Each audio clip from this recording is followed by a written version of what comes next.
2026 தேர்தலை சந்திக்கும் வகையில் கூடிய விரைவில் பூத் கமிட்டி மாநாடு நடைபெறும் என தமிழக வெற்றிக் கழக தலைவர் விஜய் தெரிவித்தார். மாமல்லபுரத்தில் நடைபெற்ற தாவேகா 2ஆம் ஆண்டு தொடக்க விழாவில் பேசிய விஜய், சாதாரண குடும்பத்தில் இருந்து வந்தவர்கள்தான் பெரிதாக சாதித்துள்ளதாகவும் நமது கட்சி பண்ணையாளர்களுக்கான கட்சி அல்ல என்றும் தெரிவித்தார். நம்ம மேல இன்னொரு கம்ப்ளைண்ட், அது என்னன்னா, நம்மளுடைய கட்சி நிர்வாகிகள் எல்லாருமே சாதாரண குடும்பத்திலிருந்து வந்தவங்களாம். அதே தான் இங்கேயும் கேட்கிறேன், ஏன் வரக்கூடாதா?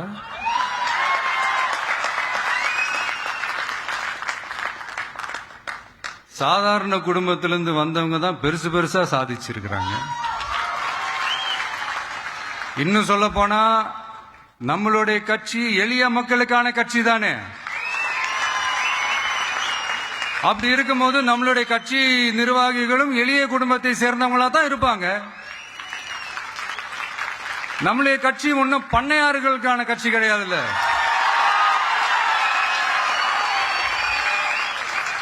முன்னாடி எல்லாம் அந்த காலத்துல பண்ணையாருங்க தான் பதவியில் இருப்பாங்க. இப்ப கொஞ்சம் உள்டா மாறிடுச்சு, பதவியில இருக்கிறவங்க எல்லாம் பண்ணையாரா மாறிடுறாங்க. மக்களுடைய நலனை பத்தியோ, நாட்டோட நலனை பத்தியோ, வளர்ச்சிகளை பத்தியோ எதை பத்தியும் கவலைப்படாம பணம் பணம் பணம், எந்தெந்த வழிகள்ல எந்தெந்த ரூட்லாம், இப்படிப்பட்ட இந்த மைண்ட் செட் உள்ள இந்த பண்ணையார்களை அரசியலை விட்டே அகற்றுவதுதான் நம்மளுடைய முதல் வேலை.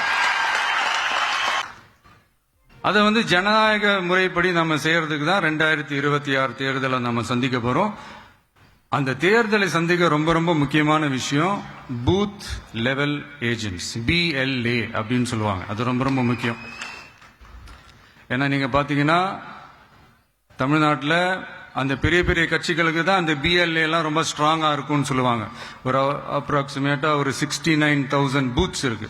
அது எல்லாத்துக்குமே பூத் ஏஜென்ட்ஸா நம்மளுடைய கட்சி தோழர்களை தான் நியமிக்க போறோம். கூடிய சீக்கிரமே பூத் கமிட்டி மாநாடுன்னு ஒன்று நடத்த போறோம். அன்னைக்கு தெரியும் தமிழக வெற்றி கழகம் எந்த ஒரு பெரிய கட்சிக்கும் கொஞ்சம் கூட சளைச்சதில்லை. அன்னைக்கு தெரியும் தமிழக வெற்றி கழகம் தமிழ்நாட்டில் முதல் சக்தியா, முதன்மை சக்தியா, பவர்ஃபுல்லா இருக்குதுன்னு அன்னைக்கு ப்ரூவ் ஆகும். அலாவுதீன் நாட்டை காப்பாற்ற போராடும் சாமானிய இளைஞனின் சுவாரஸ்ய கதை தினமும் இரவு 8 மணிக்கு.